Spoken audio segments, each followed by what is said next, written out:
Bismillahirrahmanirrahim. Welcome class 8 in the period of English. Today we have to do the last exercise G, that is on page 13 of lesson 2, and the topic of lesson 2 is a dialogue. So come to the exercise G. Exercise G is change the narration.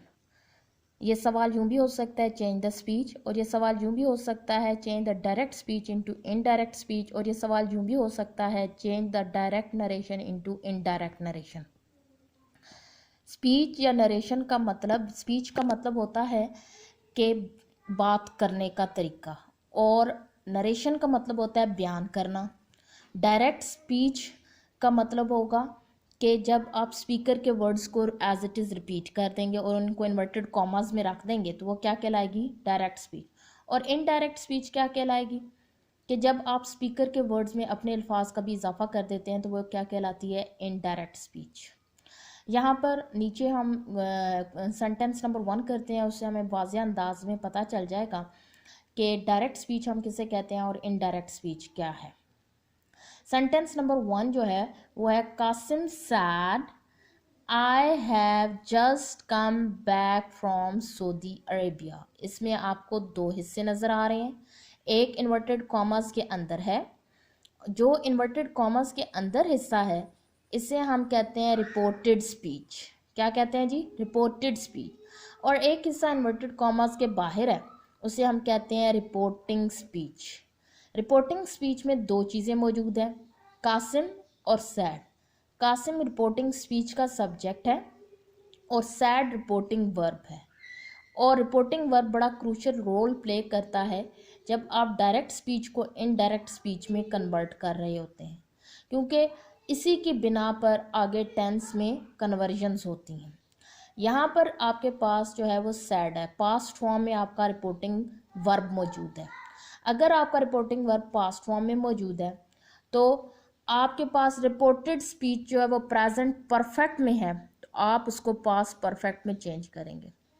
Present perfect में है तो इसका मतलब है sentence में has या have लगा है, और आप जब इसको इनडायरेक्ट स्पीच में करेंगे तो हैज़ या हैव की जगह हैड लगा देंगे। और डायरेक्ट स्पीच को इनडायरेक्ट स्पीच में जब हम चेंज करेंगे तो दैट की कंजंक्शन लगाएंगे और इन्वर्टेड कॉमास और कॉमा को हटा देंगे। सेंटेंस आपका चेंज होकर क्या बन जाएगा जी, Kasim said that, inverted commas और कॉमा को हटा दिया, क्या लगाया, दैट। आई इन्वर्टेड कॉमा के अंदर आपका सब्जेक्ट आई था। आई या वी फर्स्ट पर्सन प्रोनाउन होते हैं, और जब भी ये आपके पास रिपोर्टिंग स्पीच में रिपोर्टेड स्पीच में मौजूद होंगे तो ये रिपोर्टिंग स्पीच के सब्जेक्ट के हिसाब से चेंज होंगे। रिपोर्टिंग स्पीच का सब्जेक्ट कासिम है और कासिम के लिए आप ही का प्रोनाउन यूज़ करते हैं, तो आई किस में चेंज होगा, ही। और हैव किस में चेंज हो जाएगा, had just come back from Saudi Arabia. Sentence number 2, uncle told me that he was going to Islamabad. ये आपके पास इनडायरेक्ट स्पीच है, ये इन्वर्टेड कॉमास के बगैर है। जो इन्वर्टेड कॉमास के बगैर है और बीच में कंजंक्शन लगी है वो इनडायरेक्ट स्पीच है, और जो इन्वर्टेड कॉमास के साथ है वो आपके पास डायरेक्ट स्पीच है। आपने इसको डायरेक्ट स्पीच में चेंज करना है तो टोल्ड जो होता है वो सैड टू में चेंज होगा। तो uncle said to me comma, inverted commas को स्टार्ट करेंगे, और ही का प्रोनाउन जो है वो अंकल के लिए यूज़ हुआ है। तो uncle said to me, uncle ने मुझे बताया, तो इट मीन्स अंकल बात कर रहे हैं। तो ज़ाहिर है मैं इस्लामाबाद जा रहा हूँ ना, तो ही किस में कन्वर्ट होगा, आई में। और आई के साथ आप कौन सा प्रोनाउन हेल्पिंग वर्ब लगाएंगे, एम गोइंग टू इस्लामाबाद, क्योंकि पास्ट कॉन्टिन्यूस है। पास्ट कॉन्टिन्यूस को आप बैक प्रेजेंट कॉन्टिन्यूस में चेंज करेंगे। पास्ट कॉन्टिन्यूस में वॉज या वर लगा होता है और प्रेजेंट कॉन्टिन्यूस में इज, एम और आर लगा होता है। यहाँ पर हमने आई का प्रोनाउन यूज़ किया है, तो आई के साथ जो हेल्पिंग वर्ब लगेगा वो कौन है, एम, जो अप्रोप्रिएट है।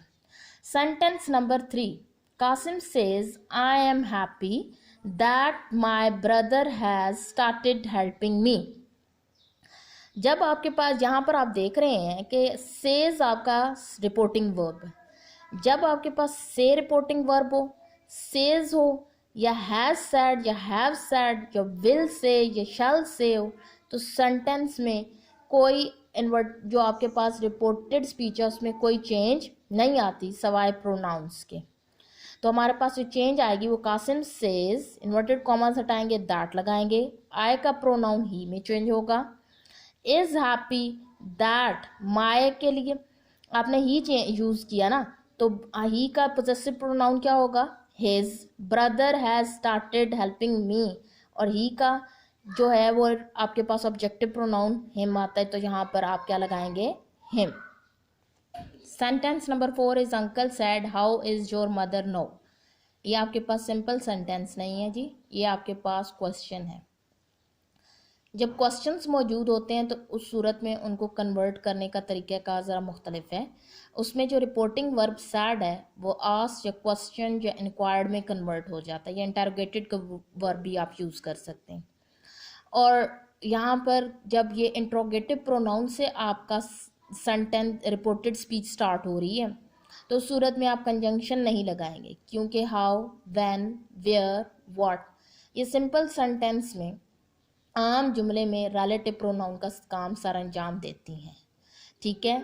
और रिलेटिव प्रोनाउन जो होती है वो बजाते खुद कंजंक्शन होती है, उससे किसी और कंजंक्शन की ज़रूरत नहीं होती है, तो हम यहाँ पर कोई कंजंक्शन नहीं लगाएंगे।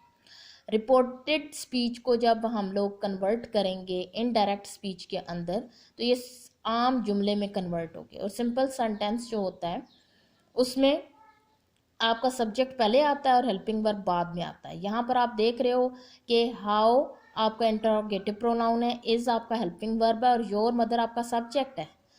तो आप जब इसे कन्वर्ट करेंगे तो योर मदर पहले आएगा और इज़ का हेल्पिंग वर्ब बाद में जाएगा, ठीक है। और तीसरी चीज़ हमारे पास क्या है, नाउ।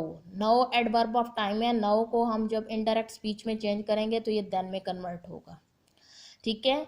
हम लोगों ने सैड की जगह आस्क या क्वेश्चन लगा देना है, कोई कंजंक्शन यूज नहीं होगी और नाउ देन में चेंज होगा। और सेंटेंस आपके पास जो बनेगा वो होगा uncle asked how your mother was then, क्योंकि प्रेजेंट कॉन्टिन्यूस है, प्रेजेंट कॉन्टिन्यूस जो है वो पास्ट कॉन्टिन्यूस में चेंज होता है, तो इज जो होगा वॉज में चेंज हो जाएगा। लास्ट सेंटेंस है Qasim says she is fine now, says लगा हुआ है, आपका रिपोर्टिंग वर्ब प्रेजेंट टेंस के अंदर है, इसका मतलब है कोई चेंज आगे नहीं आएगी, ठीक है। सवाए प्रोनाउन को हम चेंज करेंगे और प्रोनाउन भी रिपोर्टेड स्पीच में शी है और थर्ड पर्सन प्रोनाउन जब रिपोर्टेड स्पीच में हो तो कोई चेंज नहीं आती है। तो सेंटेंस जो होगा, जो इनडायरेक्ट सेंटेंस या इनडायरेक्ट स्पीच आपके पास बनेगी वो होगी Qasim says that she is fine then. This is all for today, thank you.